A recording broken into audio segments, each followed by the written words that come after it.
जी, बिल्कुल ठीक कह रहे हैं आप मिर्ज़ा साहब। ये बात भी कोर्ट ने उस दिन ये कही थी, क्योंकि 21 से छुट्टियाँ थीं। हम्म। ये 20 तारीख को केस लगा था और 20 को भी उन्होंने कहा था कि 4 बजे तक हमारे पास फाइनल आप रिपोर्ट ला करके जमा हम्म। कराएँ। 4 बजे जाकर उन्होंने कहा जी चूँकि छुट्टियाँ हैं और बहुत सारे लोग हमारे अवेलेबल नहीं हैं, कुछ सही शहर है। से बाहर है, मुल्क से बाहर है, तो हम्म। इसलिए हमें ईद के बाद की फौरी बाद की डेट दे दें। उन्होंने बल्कि ये कहा था कि 26 तारीख ऑलरेडी फिक्स है हमारी मुज़ाकरात के हवाले से और हम इसको कंक्लूड करके 27 डन को होगा। आपको रिपोर्ट हम्म। देंगे। मेरा ख्याल है कि ये 5 दिन नहीं 6 दिन का जो टाइम दिया था कोर्ट ने, it was more than sufficient और चूँकि ये that was the time last bound matter है, दैट। तो मेरा नहीं ख्याल कि कोर्ट फर्दर इनको ठीक है टाइम सर, देगी। मैं आपकी तरफ लेकिन वापस आता उनका हूँ। जो तरीक़ाकार है वो वापस मुझे सर, मैं समझ आ आपकी रहा तरफ है आता कि ये हूँ। तरीक़ा। दीगर मेहमान भी हमारे साथ मौजूद हैं। नज़ीर लगारी साहब ने भी मीनवाइल मुझे ज्वाइन कर लिया, उनकी तरफ भी जाएंगे। हसन खावर साहब, सर क्या फिर बाहर निकलने का इरादा है? रोड पर एहतजाज करेंगे? क्या करेंगे? 14 मई को इंतखाबात होते हुए नजर आ रहे हैं। दूसरी तरफ से जो क्लैरिटी थी ना, अब वो बिल्कुल खुल गई है। मतलब उन्होंने कहा कि हमने नहीं करने मुज़ाकरात भी, हमने बातचीत भी नहीं करनी, बातचीत का टाइम भी था, वो भी तमाम चीजें खत्म हो गई। तमाम मामला, ना सिक्योरिटी, ना पैसे, ना ये ना वो।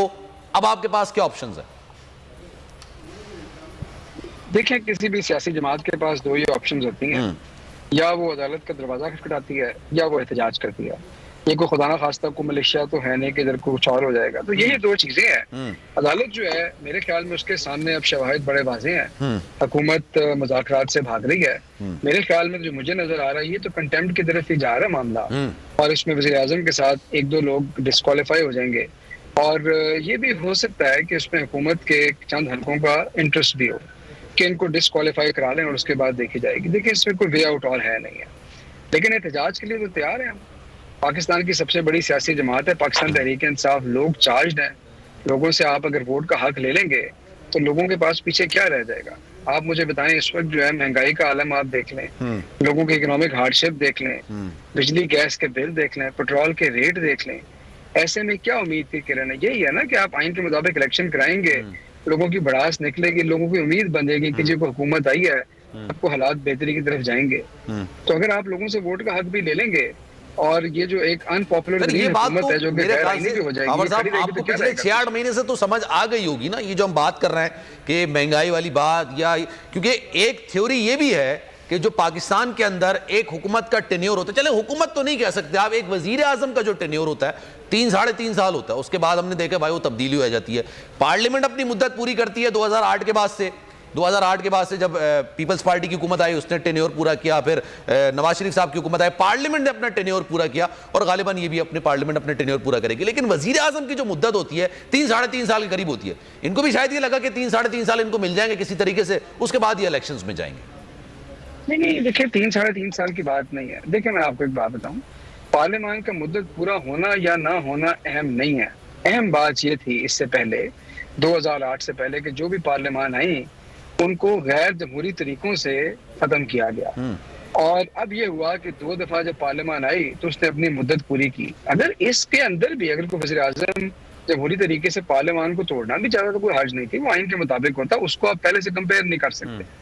लेकिन ये जो है पार्लियामान की मुद्दत तो 5 साल है ना, ये तो किसी दीवाने का ख्वाब हो सकता है कि जब एक हुकूमत 3.5 साल पूरे कर चुकी है तो नए आने वाली हुकूमत को 3.5 साल मिल जाएंगे। और अगर कोई ये सोच रहा है वो फिर आइन से बाहर ही सोच रहा है ना। वो अभी आइन के अंदर क्या हो रहा है? अभी हो रहा है, वही तो मैं कह रहा हूँ ना। हमारी तो लुगत में भी उसके अल्फाज। सर मैं आपकी तरफ वापस आऊं सर, मार्शल लॉ था या आइन था, ये बिल्कुल दुरुस्त हो गए। नज़ीर लगारी साहब ने भी मुझे ज्वाइन किया है, हमारे उस्तादों में से, सर उनको भी खुशामदीद कहते हैं। नज़ीर साहब, सर अस्सलाम वालेकुम। जी वालेकुम सलाम। सर क्या होने जा रहा है? वजीर आजम आज़ाद कश्मीर नाअहल हो सकते हैं, शहबाज शरीफ साहब भी हो सकते हैं, आपको लग रहा है? नहीं, मुझे नहीं, एक तो ये कि इसको कंपेयर नहीं किया जा सकता। आज़ाद कश्मीर में अपना आइन है, अपनी सुप्रीम कोर्ट है, अपनी जो भी उनकी जो जुडिशरी सिस्टम है वो बिल्कुल उसके आइन के मुताबिक है। वो आइन जो भी कहता है उस हिसाब से होगा। और उससे पहले जो पाकिस्तान में होता रहा है, जैसे आप कह रहे थे कि ये 3.5 साल तक की मुद्दत होती है, असम्बली तो चलती रहती है, मैं वो भी कहता हूँ कि ये नहीं था। प्राइम मिनिस्टर को हटाने के लिए ये फार्मूला जो है ये ठीक नहीं है कि आप अदालत से कोई भी आर्डर लें और प्राइम मिनिस्टर कहें कि घर जाए, कंटेम्प्ट लगाएं या उन्हें कोई सज़ा सुनाएं। अब तक तो यही हुआ है कि एक वज़ीर आज़म को कंटेम्प्ट की ता बर्खास्त से अदालत सजा दी गई जी। और कहा गया कि जी आप घर जाइए। गिलानी और साहब। दूसरे वज़ीर आज़म को बाकायदा एक केस में जो है वो इंडक्ट किया गया और फिर उनको सजा हुई और फिर उनको वो तो नाअहल ही होगा ना पूरा। तो वो इस तरह से उन्हें किया गया है। मैं ये कहता हूँ कि ये तरीके ईजाद किए थे गैर सियासी अनासर ने, और गैर सियासी अनासर ने किया। और बदकिस्मती ये हुई या खुशकिस्मती ये हुई कि पिछले साल जो तब्दीली आई थी वो आइन के मुताबिक आई थी। इससे पहले जितनी भी तब्दीलियाँ होती रही हैं, जितनी भी लियाकत अली खान से लेकर और जनाब इमरान खान साहब से पहले तक, बल्कि इमरान खान साहब तक ये होता रहा है कि जी वो एक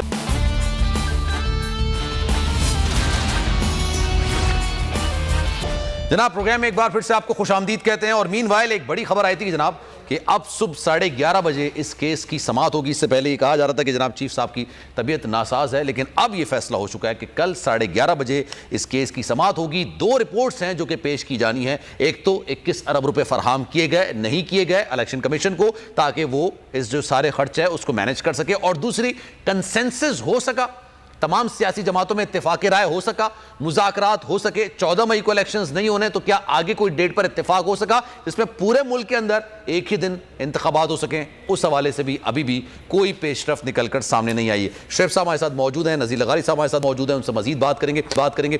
शुएब साहब, सर ये वाज़ेह हो गया, मतलब क्लैरिटी आ गई है कि नहीं करवाने, ना मुज़ाकरात करने हैं, ना पैसे देने हैं। लेट्स सपोज सर मैं आपसे कहता हूं सुबह 11:30 बजे जो केस की समाअत शुरू होगी, पहली चीज क्या मोहलत दी जाएगी या फिर उसको कहेंगे नहीं आपके आज तक की मोहलत थी, अब इसको तौहीन अदालत की तरफ लेकर जाया जाएगा?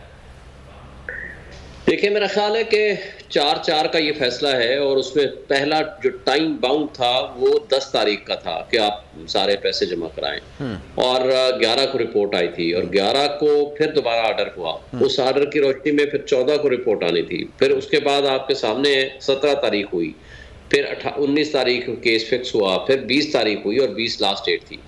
और उस दिन यानी 19 तारीख को कोर्ट ने बड़े वाज़े पैगाम दे दिया था अटॉर्नी जनरल को कि अब आप ये लास्ट अपॉर्चुनिटी ले लें और साथ आप ये देख लें इसका इम्पैक्ट ये होगा कि हम बहुत संगीन ऑर्डर्स पास करेंगे और सख्त एक्शन लेंगे। तो मेरा ख्याल है कि दैट इज उस संगीन फैसले में सर ये भी हो सकता है कि वो शहबाज शरीफ साहब को, वजीर आजम साहब को तलब कर लें अदालत के अंदर।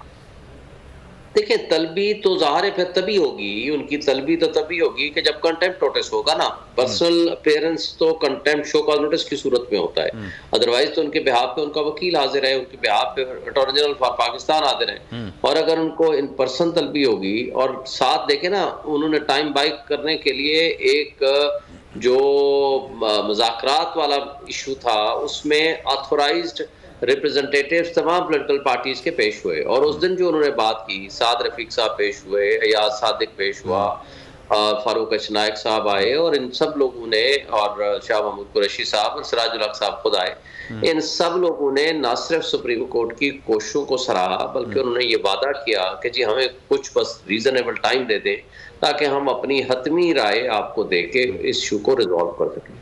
और आज देखें आप, वही बिलावल भुट्टो साहब जिन्होंने ये स्टार्ट किया था वो भी पीछे हट गए, शहबाज शरीफ साहब भी पीछे हट गए, मौलाना फजल रहमान साहब से पहले दिन से इतराज़ कर रहे थे, और सिराजुल हक साहब वाहिद अब लीडर बचे हैं।